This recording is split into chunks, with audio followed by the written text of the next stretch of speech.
ನಮ್ಮ ಸ್ತೋತ್ರವಾಗಲಿ. ಬಿಡುಗಡೆ ಸಂದೇಶ ಎಂಬ ಕಾರ್ಯಕ್ರಮಕ್ಕೆ ನಾನು ನಿಮ್ಮೆಲ್ಲರನ್ನು ಯೇಸು ಕ್ರಿಸ್ತನ ನಾಮದಲ್ಲಿ ಸ್ವಾಗತಿಸ್ತೇನೆ. ನಾವು ಪ್ರಾರ್ಥನೆ ಮಾಡೋಣ. ಪರಲೋಕದಲ್ಲಿರುವ ತಂದೆ ದೇವರೇ, ಯೇಸು ಕ್ರಿಸ್ತನ ನಾಮದಲ್ಲಿ ನಾವು ನಿನ್ನ ಪಾದ ಸನ್ನಿಧಾನಕ್ಕೆ ನಾವು ಬಂದಿದ್ದೇವೆ. ನಾವು ಧ್ಯಾನ ಮಾಡುವಂಥ ಈ ಸಂದೇಶವನ್ನು ನಿನ್ನ ಪವಿತ್ರಾತ್ಮದಲ್ಲಿ ಅಭಿಷೇಕಿಸು. ಪವಿತ್ರಾತ್ಮನೇ, ನಾನು ನಿನ್ನ ಸ್ವಾಗತಿಸ್ತೇನೆ. ನೀನು ನಮ್ಮ ಮಧ್ಯದಲ್ಲಿದ್ದುಕೊಂಡು ಇವತ್ತಿನ ಸಂದೇಶದ ಮುಖಾಂತರವಾಗಿ ನಿನ್ನ ಮಕ್ಕಳ ಸಂಗಡ ಮಾತನಾಡು. ಪವಿತ್ರಾತ್ಮನೇ, ಇವಾಗ ಕೇಳುವ ಪ್ರತಿಯೊಂದು ಮಕ್ಕಳ ಆತ್ಮಕ್ಕೆ ಜೀವವನ್ನು, ಪ್ರೋತ್ಸಾಹವನ್ನು, ಬಿಡುಗಡೆಯನ್ನುಂಟು ಮಾಡಬೇಕು ನಾನು ಬೇಡಿಕೊಳ್ತೇನೆ ಯೇಸು ಕ್ರಿಸ್ತನ ನಾಮದಲ್ಲಿ, ಆಮೇನ್. ಇವತ್ತು ನಾವು ಧ್ಯಾನ ಮಾಡ್ತೇವೆ ಕೀರ್ತನೆ 20 ಅದರಲ್ಲಿ 5ನೇ ವಾಕ್ಯ. ಸಾಮ್ ಚಾಪ್ಟರ್ 20 ವರ್ಸ್ 5. ನಿನ್ನ ಜಯದಲ್ಲಿ ಉತ್ಸವ ಧ್ವನಿ ಮಾಡುವೆವು, ನಮ್ಮ ದೇವರ ಹೆಸರಿನಲ್ಲಿ ಧ್ವಜ ಎತ್ತುವೆವು. ಯೆಹೋವನು ನಿನ್ನ ಎಲ್ಲ ವಿಜ್ಞಾಪನೆಗಳನ್ನು ನೆರವೇರಿಸಲಿ. ಇಲ್ಲ ನೋಡ್ತೆ, ಯೆಹೋವನು ದೇವರು ನಿಮ್ಮ ಎಲ್ಲ ವಿಜ್ಞಾಪನೆಗಳನ್ನು ನೆರವೇರಿಸ್ತಾನೆ. ಇದರರ್ಥ ದೇವರು ನಿಮ್ಮ ಎಲ್ಲ ವಿಜ್ಞಾಪನೆಗೆ ಉತ್ತರವನ್ನು ಕೊಡುತ್ತಾನೆ ಎಂಬುದರಲ್ಲಿ ದಾವಿದಿರ್ತಾನೆ. ಹಾಗಾದರೆ ಈ ವಾಕ್ಯದ ಪ್ರಕಾರ ನೀವು ನಿಮ್ಮ ಪ್ರಾರ್ಥನೆಗೆ ಉತ್ತರ ಬರಬೇಕಾದರೆ ಯಾವ ರೀತಿಯಲ್ಲಿ ಪ್ರಾರ್ಥನೆ ಮಾಡಿದರೆ, ಹೇಗೆ ಪ್ರಾರ್ಥನೆ ಮಾಡಿದರೆ ದೇವರು ನಿಮ್ಮ ವಿಜ್ಞಾಪನೆ ಕೇಳುತ್ತಾನೆ ಎಂಬ ಈ ಕೆಲವು ಸಂಗತಿಗಳನ್ನು ನೋಡೋಪ್ರೆ ನಾವು ನೋಡ್ತೇವೆ. ಒಂದನೇ ಸಂಗತಿ ನೋಡ್ತೇವೆ, ದೇವರ ಚಿತ್ತದ ಪ್ರಕಾರ ಪ್ರಾರ್ಥನೆ ಮಾಡುವುದಾದರೆ ದೇವರು ಆ ಪ್ರಾರ್ಥನೆಗೆ ಉತ್ತರವನ್ನು ಕೊಡುತ್ತಾನೆ. ನಾವು ನೋಡ್ತೇವೆ 1ನೇ ಯೋಹನ ಪತ್ರಿಕೆ 5ನೇ ಅಧ್ಯಾಯದಲ್ಲಿ 14 ಮತ್ತು 15ನೇ ವಾಕ್ಯ. ನಾವು ದೇವರ ಚಿತ್ತಾನುಸಾರವಾಗಿ ಏನಾದರೂ ಬೇಡಿಕೊಂಡರೆ ಆತ ನಮ್ಮ ವಿಜ್ಞಾಪನೆಯನ್ನು ಕೇಳುತ್ತಾನೆಂಬ ಧೈರ್ಯವು ಆತನ ವಿಷಯವಾಗಿ ನಮಗುಂಟು. ನಾವು ಏನು ಬೇಡಿಕೊಂಡರೂ ಆತ ನಮ್ಮ ವಿಜ್ಞಾಪನೆಯನ್ನು ಕೇಳುತ್ತಾನೆಂಬುದು ನಮಗೆ ಗೊತ್ತಾಗಿದ್ದರೆ ನಾವು ಬೇಡಿದವುಗಳು ಆತನಿಂದ ನಮಗೆ ದೊರೆತವೆಂಬುದು ನಮಗೆ ಗೊತ್ತಾಗಿದೆ. ಇಲ್ಲಿ ಅಪ್ಪದ ಯೋಹನ ಹೇಳ್ತಾನೆ, ನಿಮ್ಮ ಪ್ರಾರ್ಥನೆ ದೇವರು ಕೇಳಬೇಕಾದ್ರೆ ನೀವು ದೇವರ ಚಿತ್ತದ ಪ್ರಕಾರ ನೀವು ಪ್ರಾರ್ಥನೆ ಮಾಡುವುದಾದರೆ ಅಲ್ಲಿ ಯೋಹನ ಹೇಳ್ತಾನೆ, ದೇವರು ನಿಮ್ಮ ಪ್ರಾರ್ಥನೆ ಕೇಳುತ್ತಾನೆ ಎಂಬ ಧೈರ್ಯ ನಿಮಗೆ ಬರ್ತದೆ ಎಂಬುದಾಗಿ. ಅದು ಪರಿ ಇರ್ತು ದೇವರ ಚಿತ್ತದ ಪ್ರಕಾರ ಪ್ರಾರ್ಥನೆ ಮಾಡೋದು ಅರ್ಥವಾಗಿದೆ. ನೀವು ಬುದ್ಧಿಯಲ್ಲಿ ಪ್ರಾರ್ಥನೆ ಮಾಡುವಾಗ ನಿಮ್ಮ ಪ್ರತಿಯೊಂದು ಪ್ರಾರ್ಥನೆ ಮನೆಗಳು ದೇವರ ವಾಕ್ಯದ ಆಧಾರದ ಮೇರೆಗೆ, ದೇವರು ಅಲ್ಲಂಬಿಕೆಯಿಂದ ಮತ್ತು ಹೊಸಂಬಿಕೆಯಿಂದ ಅನೇಕ ಸಾವಿರಾರು ವಾಗ್ದಾನಗಳು ನಿಮಗೆ ಸಿಗ್ತೇವೆ.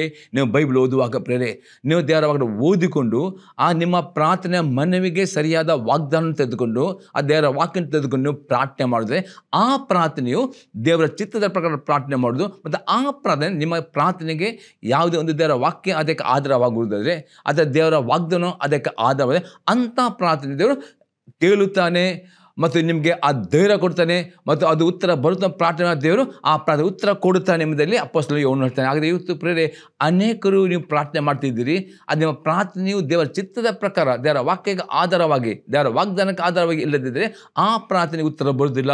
ಅದಕ್ಕೆ ದೇವರು ನಿಮ್ಮ ಪ್ರಾರ್ಥನೆ ಕೇಳಬೇಕಾದ್ರೆ ನಿಮ್ಮ ಬುದ್ಧಿಯಲ್ಲಿ ಮಾಡೋ ಪ್ರಾರ್ಥನೆಗೆ ದೇವರ ಹುಡುಕಿಕೊಂಡು ವಾಕ್ಯದ ಆಧಾರದ ಮೇರೆಗೆ ಅದು ವಾಗ್ದಾನವನ್ನು ತೆಗೆದುಕೊಂಡು ಪ್ರಾರ್ಥನೆ ಮಾಡಿ ಕಲಿತುಕೊಳ್ಳಿರಿ. ಹಾಗೆ ಮಾಡಿದರೆ ದೇವರ ಎಲ್ಲ ಪ್ರಾರ್ಥನೆ ಉತ್ತರ ಕೊಡುತ್ತಾನೆ ಎಂಬುದಾಗಿ ದಾವೀದನು ತನ್ನ ಅನುಭವದಿಂದ ಹೇಳುತ್ತಾನೆ. ಅಪೊಸ್ತಲ ಪೌಲನು ರೋಮಾಪುರದವರಿಗೆ ಬರೆದ ಪತ್ರಿಕೆ 8ನೇ ಅಧ್ಯಾಯದಲ್ಲಿ 26 ಮತ್ತು 27ನೇ ವಾಕ್ಯದಲ್ಲಿ ಹೀಗೆ ಹೇಳ್ತಾನೆ. Romans chapter 8 verse 26 and 27 verse. ಹಾಗೆ ಪವಿತ್ರಾತ್ಮನು ಸಹ ನಮ್ಮ ಆಸಕ್ತಿ ನೋಡಿ ಸಹಾಯ ಮಾಡ್ತಾನೆ. ಹೇಗೆಂದರೆ ನಾವು ತಕ್ಕ ಪ್ರಕಾರ ಏನು ಬೇಡಿಕೊಳ್ಳಬೇಕು ನಮಗೆ ಗೊತ್ತಿಲ್ಲದರಿಂದ ಪವಿತ್ರಾತ್ಮನು ತಾನೇ ಮಾತಿಲ್ಲದಂಥ ನರಳಾಟದಿಂದ ನಮಗೋಸ್ಕರ ಬೇಡಿಕೊಳ್ಳುತ್ತಾನೆ. ಆದರೆ ಹೃದಯಗಳನ್ನು ಶೋಧಿಸಿ ನೋಡುವಾತನಿಗೆ ಪವಿತ್ರಾತ್ಮನ ಮನೋಭಾವವು ಏನೆಂದು ತಿಳಿದರೆ ಆ ಆತ್ಮನು ದೇವರ ಚಿತ್ತಾನುಸಾರವಾಗಿ ದೇವಜನರಿಗೋಸ್ಕರ ಬೇಡಿಕೊಳ್ಳುವೆಂದು ಆತನು ಬಲ್ಲನು. ಪೌಲನು ಹೇಳ್ತಾನೆ, ಕೆಲವು ಸಾರಿ ನಿಮಗೆ ಬುದ್ಧಿಯಲ್ಲಿ ಏನು ಪ್ರಾರ್ಥನೆ ಮಾಡಬೇಕು, ನಿಮ್ಮ ಸಮಸ್ಯೆಗೋಸ್ಕರ ಏನು ಪ್ರಾರ್ಥನೆ ಮಾಡಿ ಯಾವ ರೀತಿ ನಿಮಗೆ ಅರ್ಥವಾಗುವುದಿಲ್ಲ ಅಥವಾ ದೇವರ ವಾಗ್ದಾನ ತೆಗೆದುಕೊಂಡು ನೀವು ಪ್ರಾರ್ಥನೆ ಮಾಡಿದ್ರೂ ಸಹ ಪ್ರೇರೆ ನೀವು ಅನ್ಯ ಭಾಷೆಯಲ್ಲಿ ಪ್ರಾರ್ಥನೆ ಮಾಡಬೇಕು. ಆಗ ಅನ್ಯ ಭಾಷೆ ಪ್ರಾರ್ಥನೆ ಮಾಡುವಾಗ ಪವಿತ್ರಾತ್ಮನು ನೀವು ಏನೋ ಬುದ್ಧಿಯಲ್ಲಿ ಪ್ರಾರ್ಥನೆ ಮಾಡಿದರು, ಅದು ಏನು ನಿಮ್ಮ ಕಷ್ಟ, ಯಾವ ನಿಮ್ಮ ಚಿಂತೆ, ಯಾವ ನಿಮ್ಮ ಸಮಸ್ಯೆ ಉಂಟು ಆ ಸಮಸ್ಯೆಗೋಸ್ಕರ ಪವಿತ್ರಾತ್ಮನು ದೇವರ ಚಿತ್ತ ಪ್ರಕಾರವೇ ಪ್ರಾರ್ಥನೆ ಮಾಡ್ತಾನೆ. ಪ್ರಾರ್ಥನೆ ಮಾಡೋದನ್ನು ಕಲಿತುಕೊಳ್ಳಬೇಕು. ನಾವು ನೋಡ್ತೇವೆ ಇಬ್ರಿಯವರಿಗೆ ಬರೆದ ಪತ್ರಿಕೆ 11ನೇ ಅಧ್ಯಾಯದಲ್ಲಿ 6ನೇ ವಾಕ್ಯ. ಇಬ್ರೂ ಚಾಪ್ಟರ್ 11 ವರ್ಸ್ 6. ಆದರೆ ನಂಬಿಕಿಲ್ಲದೆ ದೇವರನ್ನು ಮೆಚ್ಚಿಸುವುದು ಅಸಾಧ್ಯ. ದೇವರ ಬಳಿಗೆ ಬರುವವನು ದೇವರಿದ್ದಾನೆ ಮತ್ತು ತನ್ನನ್ನು ಹುಡುಕುವವರಿಗೆ ಪ್ರತಿಫಲವನ್ನು ಕೊಡುತ್ತಾನೆ ಎಂದು ನಂಬುವುದು ಅವಶ್ಯ. ಎರಡನೇ ಸಂಗತಿ ಆಗಿದೆ, ನೀವು ಪ್ರಾರ್ಥನೆ ಮಾಡುವಾಗ ನಿಮಗೆ ನಂಬಿಕೆ ಬರಬೇಕು. ಹೌದು, ದೇವರು ಪರಲೋಕದಲ್ಲಿ ಶ್ರೀನಿವಾಸರುಡನಾಗಿದ್ದಾನೆ, ಆತನ ಬಲಗಳಲ್ಲಿ ಯೇಸು ಕ್ರಿಸ್ತನು ನೇಮಕ ವಿಜ್ಞಾಪನೆ ಮಾಡುವನಾಗಿದ್ದಾನೆ.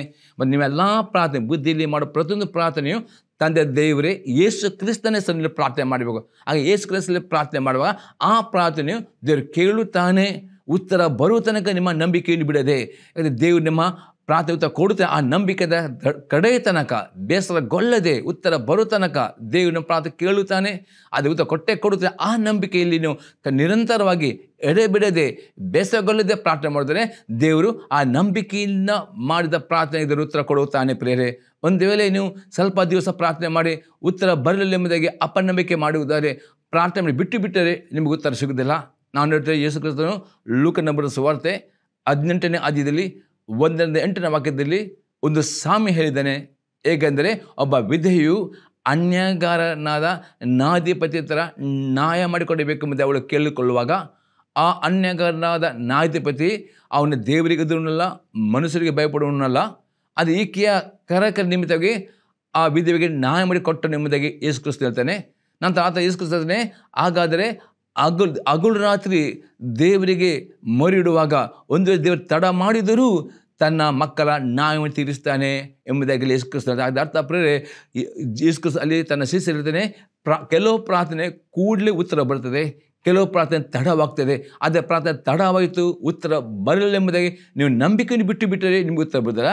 ಈಗ ವಿಧವೆಯು ಕಡೆ ತನಕ ಆ ನ್ಯಾಯಾಧಿಪತಿ ತನಗೆ ನ್ಯಾಯ ಮಾಡಿ ಕೊಡಬೇಕೆಂಬ ಒಂದು ಆ ನಂಬಿಕೆದ ನಿಮಿತ್ತವಾಗಿ ಅವಳು ಕಡೆ ತನಕ ನ್ಯಾಯಾಧಿಪತಿ ಹೋಗಿ ನ್ಯಾಯಾಧಿಪತಿ ಕರೆಗೆ ಅವಳಿಗೆ ನ್ಯಾಯ ಮಾಡಿದ್ರೆ, ಅದೇ ರೀತಿ ಯೇಸು ಕ್ರಿಸ್ತ ಹೇಳ್ತಾನೆ, ಉತ್ತರ ಬರುವ ತನಕ ಹಗಲು ರಾತ್ರಿ ನೀವು ದೇವರ ಹತ್ತಿರ ಯೇಸು ಕ್ರಿಸ್ತನ ಪ್ರಾರ್ಥನೆ ಮಾಡುತ್ತಾರೆ, ಕಡೆ ತನಕ ನಂಬಿಕೆಯಲ್ಲಿ ಇರುತ್ತಾರೆ, ಅಂಥ ಪ್ರಾರ್ಥನೆ ದೇವರು ಉತ್ತರ ಕೊಡುವನಾಗಿದ್ದಾನೆ. ಪ್ರಿಯರೇ, ಮೂರನೇ ಸಂಗತಿ ನೋಡ್ತೇವೆ, ಉತ್ತರವು ಬರುವ ತನಕ ನಂಬಿಕೆಯನ್ನೇ ಮಾತನಾಡುವವರು ಆಗಬೇಕು. ನಾವು ನೋಡ್ತೇವೆ ಮಾರ್ಕನ ಬರೆದ ಸುವಾರ್ತೆ 11ನೇ ಅಧ್ಯಾಯದಲ್ಲಿ 23 ಮತ್ತು 24ನೇ ವಾಕ್ಯ. Mark gospel chapter 11 verse 23 and 24 verse. ನಿಮಗೆ ಸತ್ಯವಾಗಿ ಹೇಳುತ್ತೇನೆ, ಯಾವನಾದರೂ ಈ ಬೆಟ್ಟಕ್ಕೆ ನೀನು ಕಿತ್ತುಕೊಂಡು ಹೋಗಿ ಸಮುದ್ರದಲ್ಲಿ ಬೀಳು ಎಂದು ಹೇಳಿ ತನ್ನ ಮನಸ್ಸಿನಲ್ಲಿ ಸಂಶಯ ಪಡೆದೆ ತಾನು ಹೇಳಿದ್ದು ಆಗುವುದೆಂದು ನಂಬಿದರೆ ಅವನು ಹೇಳಿದಂತೆ ಆಗುವುದು. ಆದ ಕಾರಣ ನೀವು ಪ್ರಾರ್ಥನೆ ಮಾಡಿ ಏನೇನು ಬೇಡಿಕೊಳ್ಳುತ್ತೀರೋ ಅದನ್ನೆಲ್ಲ ಒಂದು ದಿನ ನಂಬಿರಿ, ಅದು ನಿಮಗೆ ಸಿಕ್ಕುವುದೆಂದು ನಿಮಗೆ ಹೇಳುತ್ತೇನೆ. ಇಲ್ಲಿ ಯೇಸು ಕ್ರಿಸ್ತನೇ ನಿಮ್ಮ ಪ್ರತಿಯೊಂದು ಪ್ರಾರ್ಥನೆಗೆ ನಿಮ್ಮ ವಿಜ್ಞಾನ ಉತ್ತರ ಕೊಡಬೇಕಾದರೆ ನೀವು ಪ್ರಾರ್ಥನೆ ಮಾಡುವಾಗ ನಂಬಿಕೆಯಿಂದ ಪ್ರಾರ್ಥನೆ ಮಾಡಬೇಕು. ಪ್ರಾರ್ಥನೆ ಮಾಡಿದ ಕೂಡಲೇ ನೀವು ನಂಬಬೇಕು, ನಿಮ್ಮ ಪ್ರಾರ್ಥನೆ ಉತ್ತರ ಬಂದಿದೆ. ಉತ್ತರ ಬರೋ ಮೊದಲೇ ನಂಬಿಕೆಯಿಂದ ನೀವು ನಂಬಬೇಕು ನಿಮ್ಮ ಪ್ರಾರ್ಥನೆ ಉತ್ತರ ಬಂದಿದೆ ಎಂಬುದಾಗಿ. ಮತ್ತು ನಿರಂತರವೂ ಆ ಉತ್ತರವನ್ನು ಅಥವಾ ನಿಮ್ಮ ಪ್ರಾರ್ಥನೆಗೆ ನೀವು ಆಧಾರ ಮಾಡಿದ ಆ ವಾಗ್ದಾನವನ್ನು ನಿರಂತರವಾಗಿ ದಿನಾಲು ಅರಿಕೆ ಮಾಡುತ್ತಾ ಇರಬೇಕೆಂದು ಯೇಸು ಕ್ರಿಸ್ತ ಹೇಳ್ತಾನೆ. ಯಾವಾಗ ನೀವು ಈ ನಂಬಿಕೆಯಿಂದ ನೀವು ಪ್ರಾರ್ಥನೆ ಮಾಡಿದ ಅದೇ ದಿನದಿಂದ ಉತ್ತರ ಬರೋ ತನಕ ಪ್ರೇರೆ ನಿಮ್ಮ ಕಷ್ಟವನ್ನು ಆಗಬಾರದು, ನಿಮ್ಮ ಸಮಸ್ಯೆಯನ್ನು ಆಗಬಾರದು, ನಿಮ್ಮ ರೋಗವನ್ನು ಮಾತನಾಡದೆ ನೀವು ನಂಬಿಕೆಯ ಉತ್ತರವನ್ನು ಅದರ ನಂಬಿಕೆಗೆ ಆಧಾರ ಮಾಡಿ ತೆಗೆದುಕೊಂಡು ಆ ವಾಕ್ಪುಸ್ತಕ 1ನೇ ಅಧ್ಯಾಯದಲ್ಲಿ 3ನೇ ವಾಕ್ಯದಲ್ಲಿ ದೇವರು ಈ ಭೂಲೋಕವನ್ನು ಸೃಷ್ಟಿ ಮಾಡುವಾಗ ಅದನ್ನು ಮಾತನಾಡಿದನು, ವಾಕ್ಯ ಮಾತನಾಡಿದ ಬೆಳಕಾಗಿ ಎಲ್ಲೋಗ ಬೆಳಕಾಯಿತು. ಆ ರೀತಿ ನೀವು ದೇವರ ವಾಕ್ಯವನ್ನು ಮಾತನಾಡುವಾಗ ವಾಕ್ಯದಲ್ಲಿ ಪ್ರೇರೆ ಸೃಷ್ಟಿ ಮಾಡುವ ಸಾಮರ್ಥ್ಯ ಉಂಟು. ದೇವರ ವಾಕ್ಯವು ಪ್ರೇರೆ ಎಂದಿಗೂ ನೀವು ಮಾತನಾಡಿದ ವಾಕ್ಯ ಅದು ವಾಪಸ್ ಹಿಂದಕ್ಕೆ ಬರದೆ ಅದು ವಾಕ್ಯ ಕಾರ್ಯ ಮಾಡೇ ಮಾಡ್ತದೆ. ಅದಕ್ಕೆ ನಂಬಿಕೆಯಿಂದ ಆ ಪ್ರಾರ್ಥನೆ ಉತ್ತರ ಆ ವಾಗ್ದಾನ ಮಾತನಾಡುತ್ತಾ ನಿರಂತರ ಮಾತನಾಡುವುದಾರೆ.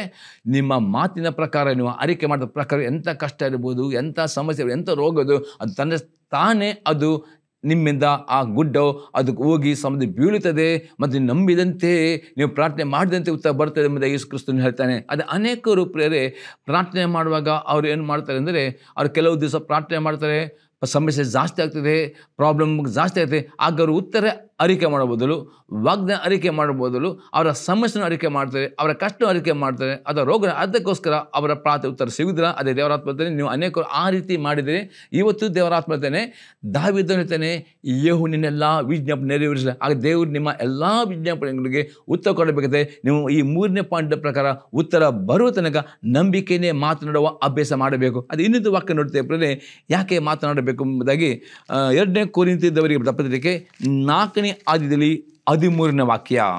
ಈಗಿದ್ದರೂ ನಂಬಿದನು, ಆದ್ದರಿಂದ ಮಾತನಾಡಿದನು ಎಂಬ ಶಾಸ್ತ್ರೋಕ್ತಿಯಲ್ಲಿ ಕಾಣುವ ನಂಬಿಕೆಯ ಭಾವವನ್ನೇ ಹೊಂದಿ ನಾವು ನಂಬಿದವರು ಅದನ್ನ ಮಾತನಾಡ್ತೇವೆ. ಅಪಸ್ವರತೆ ನಾವು ನಂಬಿದರೆ ಏನೇನು ಉತ್ತರ ಪ್ರಾರ್ಥನೆ ಉತ್ತರ ನಂಬಿದಿರೋ ಅದನ್ನು ಮಾತನಾಡುತ್ತಾ ಇರಬೇಕು.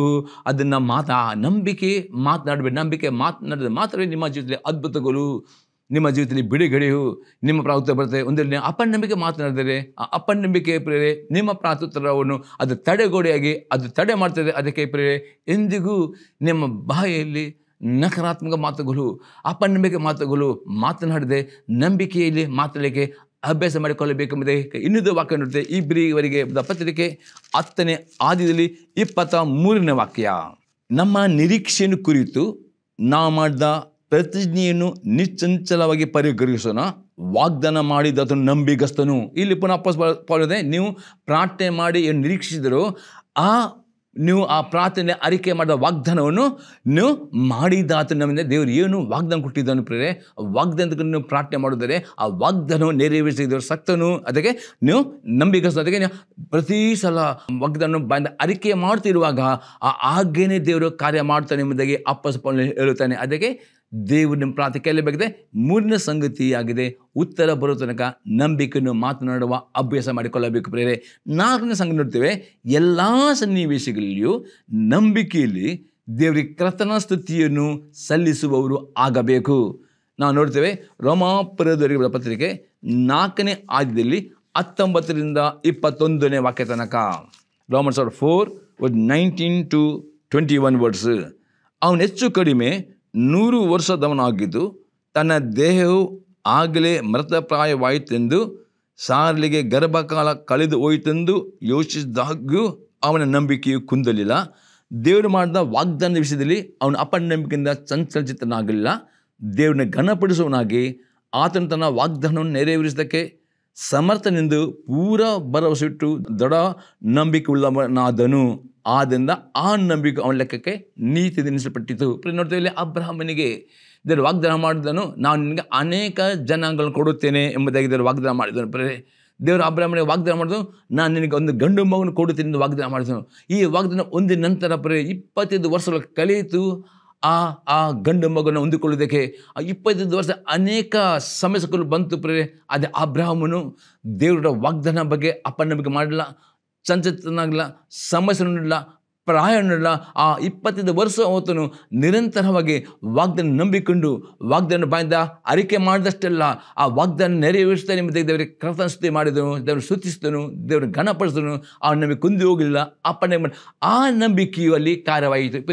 5ನೇ ಸಂಘ ನೋಡ್ತೇವೆ, ಪ್ರಾರ್ಥನೆ ಉತ್ತರ ಬರಬೇಕಾದರೆ ದೇವರ ಪ್ರತಿಯೊಂದು ಆಜ್ಞೆಗಳಿಗೆ ವಿಧೇಯರಾಗಬೇಕು. 1ನೇ ಯೋಹನ ಪತ್ರಿಕೆ 3ನೇ ಆದ್ಯದಲ್ಲಿ 22ನೇ ವಾಕ್ಯ. 1 John 3:22. ಮತ್ತು ನಾವು ಆತನ ಆಜ್ಞೆಗಳನ್ನು ಕೈಕೊಂಡು ಆತನ ಎಣಿಕೆಯಲ್ಲಿ ಮೆಚ್ಚುಗೆಯಾದ ಕಾರ್ಯಗಳನ್ನು ಮಾಡುವರಾಗುವುದರಿಂದ ಏನು ಬೇಡಿಕೊಂಡರೂ ಆತನಿಂದ ಹೊಂದುವೆವು. ಅಪೊಸ್ತಲ ಯೋಹನ ಹೇಳ್ತಾನೆ, ನಾವು ಆತನ ಆಜ್ಞೆ ಪ್ರಾರ್ಥನೆಗೆ ಉತ್ತರ ಬರಬೇಕಾದೆ. ಈ ಕಂಡೀಷನ್ ವೆರಿ ಇಂಪಾರ್ಟೆಂಟ್ ನೀವು ದೇವರ ಪ್ರತಿಯೊಂದು ಆಜ್ಞೆಗಳನ್ನು ಕೈಕೊಂಡು ನಡೆಯುವರಾಗಬೇಕು. ನೀವು ಎಲ್ಲ ಈ 4 ಸ್ಟೆಪ್ಪನ್ನು ಫಾಲೋ ಮಾಡಿ 5ನೇ ಸ್ಟೆಪ್ನಲ್ಲಿ ಆತನ ಆಜ್ಞೆಗೆ ನೀವು ಅವಿಧರಾಗುವುದಾದರೆ, ಆತನ ಆಜ್ಞೆಗಳನ್ನು ತಿರಸ್ಕಾರ ಮಾಡುವುದಾದರೆ ನಿಮ್ಮ ಪ್ರಾರ್ಥನೆ ತಡೆ ಹಿಡಿಯುತ್ತದೆ. ಅದಕ್ಕೆ ಇಲ್ಲಿ ಯೋಹನ ಹೇಳ್ತಾನೆ, ಮತ್ತು ನಾವು ಆತನ ಆಜ್ಞೆ ದೇವರು ವಾಕ್ಯದಲ್ಲಿ ನೋಡ್ತೇವೆ, ಅಲ್ಲಿ ನೋಡಬೇಕು ದೇವರು 10 ಆಜ್ಞೆ ಕೊಟ್ಟಿದ್ದಾನೆ. ಹೊಸ ಒಡಂಬಡಿಕೆ ಆ 10 ಆಜ್ಞೆ ಒಟ್ಟಿಗೆ ಇನ್ನು ಅನೇಕ ಆಜ್ಞೆ ಕೊಟ್ಟಿದ್ದಾನೆ. ಮಾಟ ಮಂತ್ರಕ್ಕೆ ಸಮಾನವಾಗಿದೆ. ಅವಿಧೀತಿಯು ನಿಮ್ಮ ಪ್ರಾರ್ಥನೆ ಉತ್ತರ ಬರೆದಂತೆ ದೇವರ ಮಗ ತಡೆ ಇರ್ತದೆ. ಅವಿಧರಾಗಬೇಡಿರಿ, ಆಜ್ಞೆಗಳನ್ನು ಕೈಕೊಂಡು ನಡೀರಿ. ದೇವರ ಆಜ್ಞೆಗಳು ಕಠಿಣವಾದವು ಅಲ್ಲ, ಅದು ಹಗುರವಾಗಿವೆ. ಮತ್ತು ಆತನ ಮೆಚ್ಚ ಕಾರ್ಯಗಳನ್ನು ಮಾಡಿರಿ, ಆಗ ನಿಮ್ಮ ಪ್ರಾರ್ಥನೆ ಉತ್ತರ ಬರ್ತದೆ ಎಂಬುದಾಗಿ ಯೋಹನ ಇಲ್ಲಿ ಹೇಳುತ್ತಾನೆ. 6ನೇ ಸಂಘ ನೋಡ್ತೇವೆ, ಪಾಪದ ಜೀವಿತವನ್ನು ಬಿಟ್ಟು ಬಿಡುವರು ಆಗಬೇಕು. ನಾವು ನೋಡ್ತೇವೆ ಕೀರ್ತನೆ 66 ಅದರಲ್ಲಿ 18ನೇ ವಾಕ್ಯ.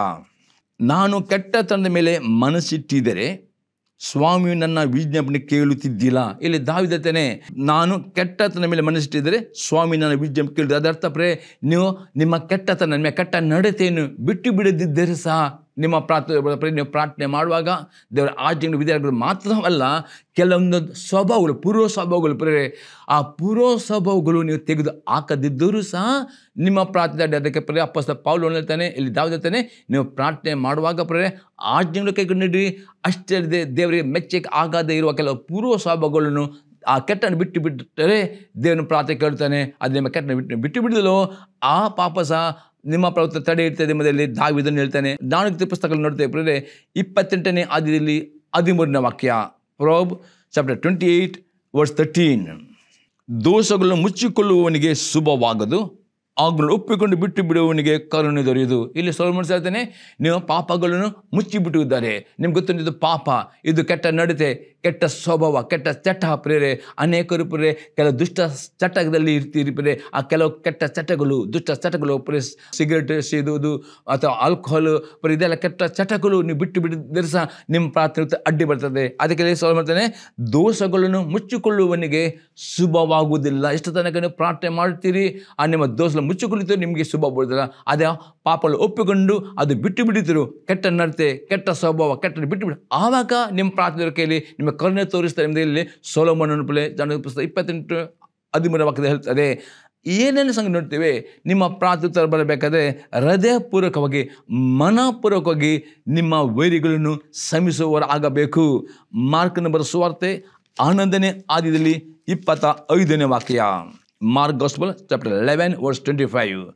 ಇದಲ್ಲದೆ ನೀವು ನಿಂತುಕೊಂಡು ಪ್ರಾರ್ಥನೆ ಮಾಡುವಾಗಲ್ಲ, ಯಾರ ಮೇಲೆ ಏನಾದರೂ ವಿರೋಧವಿದ್ದರೆ ಅದನ್ನು ಅವನಿಗೆ ಶ್ರಮಿಸಿದರೆ ಪರಲೋಕದಲ್ಲಿರುವ ನಿಮ್ಮ ತಂದೆಯು ಸಹ ನಿಮ್ಮ ತಪ್ಪುಗಳು ನಿಮಗೆ ಶ್ರಮಿಸಿಬಿಡುವನು ಅಂದನು. ಪ್ರೇರಿಸ್ತಾನೆ, ನೀವು ಪ್ರಾರ್ಥನೆ ಮಾಡುವಾಗ ಇನ್ನೊಂದು ಕಂಡೀಷನ್, ಯಾರ ಮೇಲೆ ನಿಮಗೆ ಯಾವುದೇ ವಿರೋಧ, ಯಾವುದೇ ಕೈಯಾದ ಭಾವನೆ, ಯಾವ ನೋವು ಪ್ರೇರೆ, ಯಾವ ಸಿಟ್ಟು ಇರಿದರೆ ಆ ವ್ಯಕ್ತಿಯನ್ನು ಪ್ರೇರೆ ಹೃದಯಪೂರ್ವಕವಾಗಿ, ಮನಪೂರ್ವಕವಾಗಿ ಪ್ರೇರೆ ಆ ವ್ಯಕ್ತಿಯನ್ನು ದೇವರ ಕೈಲಿ ಕೊಟ್ಟು ಬಿಡಬೇಕು.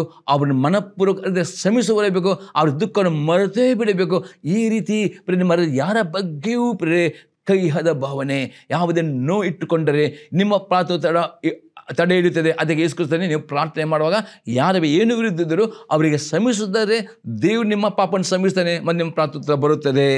8ನೇ ಸಂಘ ನೋಡ್ತೇವೆ, ನಿಮ್ಮ ಪ್ರಾರ್ಥನೆ ಬರಬೇಕಾದ್ರೆ, ಅದು ಆರ್ಥಿಕ ಸಮೃದ್ಧಿ ಬರಬೇಕಾದ್ರೆ, ಸಾಲಿನಿಂದ ಬಿಡುಗಡೆ ಬರಬೇಕಾದ್ರೆ, ನಿಮ್ಮ ಸಂಬಳ ಜಾಸ್ತಿ ಆಗಬೇಕಾದ್ರೆ ಉದಾರವಾಗಿ ದಶಮಾಂಶದ ಕಾಣಿಕೆಗಳನ್ನು ಕೊಡುವರಾಗಬೇಕು.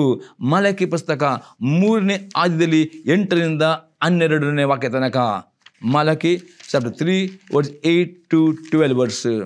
ನರ ಮನುಷ್ಯನು ದೇವರಿಂದ ಕದ್ದುಕೊಳ್ಳಬಹುದೇ? ನೀವು ನನ್ನಿಂದ ಕದ್ದುಕೊಳ್ಳುತ್ತಿದ್ದೀರಿ. ನಿನ್ನಿಂದ ಏನು ಕದ್ದುಕೊಂಡಿದ್ದೀವಿ ಎಂದು ಕೇಳುತ್ತೀರೋ? ದಶಮಾಂಶ, ನನಗೋಸ್ಕರ ಪ್ರತ್ಯೇಕಿಸಬೇಕಾದ ಪದಾರ್ಥ, ಈಗಲೇ ನೀವು ಅಂದರೆ ಈ ಜನಾಂಗದವರೆಲ್ಲ ನನ್ನಿಂದ ಕದ್ದುಕೊಳ್ಳುವಾದ ಕಾರಣ ಶಾಪಗ್ರಸ್ತರಾಗಿದ್ದೀರಿ.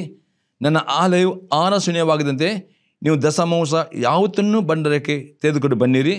ನಾನು ಪರಲೋಕದ ದ್ವಾರಗಳನ್ನು ತೆರೆದು ನಿಮ್ಮಲ್ಲಿ ಸ್ಥಳ ಇಡಲಾಗದಷ್ಟು ಸುವರವನ್ನು ಸುರಿಯುವೇನೂ ಇಲ್ಲವೋ ನನ್ನ ಹೀಗೆ ಪರೀಕ್ಷಿಸಿರಿ. ಇದು ಸೇನಾಧಿಪತಿಯ ಯೆಹೋವನ ನುಡಿ. ನುಂಗುವಳು ನಾನು ನಿಮಗೆ ತಡೆಯುವೆನು, ಅದು ನಿಮ್ಮ ಭೂಮಿಯ ಫಲವನ್ನು ನಾಶ ಮಾಡೋದು, ನಿಮ್ಮ ದ್ರಾಕ್ಷಿ ಹಣ್ಣು ತೋಟದಲ್ಲಿ ಉದುರಿ ಹೋಗೋದು. ಇದು ಸೇನಾಧಿಪತಿಯ ಯೆಹೋವನ ನುಡಿ. ಆಗ ಸಕಲ ಜನಾಂಗಗಳು ನಿಮ್ಮನ್ನು ದಂಡು ಕೊಂಡಾಡುವರು, ನಿಮ್ಮ ದೇಶವು ಆನಂದವಾಗಿರುವುದು. ಇದು ಸೇನಾಧಿಪತಿಯ ಯೆಹೋವನ ನುಡಿ. 8ನೇ ಸಂಗತಿ ಆಗಿದೆ, ನಿಮ್ಮ ಆರ್ಥಿಕ ಕ್ಷೇತ್ರದಲ್ಲಿ ನಿಮಗೆ ಆ ಬಡತನ, ಆ ಕೊರತೆ, ಆ ಸಾಲದಿಂದ ಬಿಡುಗಡೆ ಬರಬೇಕು. ನಿಮ್ಮ ಸಂಬಳವು ವೃದ್ಧಿಯಾಗಬೇಕು. ಎಲ್ಲ ವಿಷಯದಲ್ಲಿ ನಿಮಗೆ ಐಶ್ವರ್ಯವಾಗಬೇಕಾದ್ರೆ ದೇವರು ಹೇಳ್ತಾರೆ, ದೇವರಿಗೆ ಕೊಡುವಂಥ ದಶಮಾಂಶ ಅಂದರೆ ಪ್ರತಿಯೊಂದು ನಿಮಗೆ ಬರುವ ಆದಾಯದಿಂದ ಆಗ್ಬೋದು. ನಿಮ್ಮ ಬ್ಯಾಂಕ್ ಡಿಪಾಸಿಟ್ ಬರೋದು ಇಂಟ್ರೆಸ್ಟ್ ಆಗ್ಬೋದು, ನಿಮಗೆ ಬರುವ ಬರ್ತ್ಡೇ ಗಿಫ್ಟ್ ಇರಬಹುದು, ನಿಮಗೆ ಯಾವುದೇ ನಿಮಗೆ ಇನ್ಕಮ್ ಬರ್ತದೋ ಆ ಪ್ರತಿಯೊಂದು ಇನ್ಕಮ್ನಲ್ಲಿ ಪ್ರಥಮ ಫಲ 10ನೇ 1 ಭಾಗ ದೇವರಿಗೆ ಕೊಡುವರಾಗಬೇಕು. ಏನು ಮಾಡೋಣ? ತಂದೆಯವರೇ, ಯೇಸು ಕ್ರಿಸ್ತನ ನಾಮದಲ್ಲಿ ನಾವು ನಿನ್ನ ಸನ್ನಿಧಾನಕ್ಕೆ ನಾವು ಬಂದಿದ್ದೇವೆ. ಈ ಸಂದೇಶದ ಮುಖಾಂತರವಾಗಿ ನಿನ್ನ ಜನರ ಸಂಗಡ ಮಾತನಾಡಿದಿ. ಈ ಮಾತು ಎಲ್ಲ ವಾಕ್ಯದಲ್ಲಿ ಕೇಳಿದ ಎಲ್ಲ ಈ ವೀಕ್ಷಕರು ಈ 8 ಹಂತಗಳನ್ನು ತಮ್ಮ ಜೀವಿತದಲ್ಲಿ ತಮ್ಮ ಪ್ರಾರ್ಥನೆ ಅಳವಡಿಸಿಕೊಂಡು ಪ್ರಾರ್ಥನೆ ಮಾಡುವಂತೆ ಕೃಪೆಯನ್ನು ದೇವ ಈ ಸಂದೇಶಗಳ ಪ್ರತಿಯೊಬ್ಬರಿಗೆ ನಾವು ಕೊಡಬೇಕು ನಾನು ಬೇಡಿಕೊಳ್ತೇನೆ. ಮತ್ತು ಪ್ರತಿಯೊಬ್ಬರು ಈ ಹಂತಗಳನ್ನು ಈ ಒಂದು ಹೆಜ್ಜೆಗಳನ್ನು ತಮ್ಮ ಪ್ರಾರ್ಥನೆ ಜೀವಿತ ಅಳವಡಿಸಿಕೊಂಡು ದಾವೀದನು ಹೇಳ್ತಾನೆ, ನಿನ್ನ ಎಲ್ಲ ವಿಜ್ಞಾಪನೆಗಳನ್ನು ನೆರವೇರಿಸಿ ಈ ಪ್ರಕಾರ ಎಲ್ಲ ಈ ನಿನ್ನ ಮಕ್ಕಳು, ಈ ನಿನ್ನ ಜನರು ತಾವು ಮಾಡಿ ಪ್ರತಿಯೊಂದು ವಿಜ್ಞಾಪನೆಗೆ ಉತ್ತರ ಹೊಂದಿಕೊಂಡು ಅವರು ಸಂತೋಷದಲ್ಲಿರುವ ಹಾಗೆ, ಆಶೆ ಹೊಂದುವಂತೆ, ಎಲ್ಲ ರೋಗದ ಬಿಡುವಂತೆ, ಎಲ್ಲ ಶಾಪದ ಬಿಡುವಂತೆ, ಸಾಲದ ಬಿಡುವಂತೆ, ನಿನಗೆ ಮಹಿಮೆ ಕೊಡುವಂತೆ ನಿನ್ನ ಪ್ರತಿಯೊಬ್ಬರಿಗೆ ಕೃಪೆಯನ್ನು ಕೊಡಬೇಕು ನಾನು ಬಿಡುಕೊಳ್ತೇನೆ ಯೇಸು ಕ್ರಿಸ್ತ ನಾಮದಲ್ಲಿ, ಆಮೇನ್.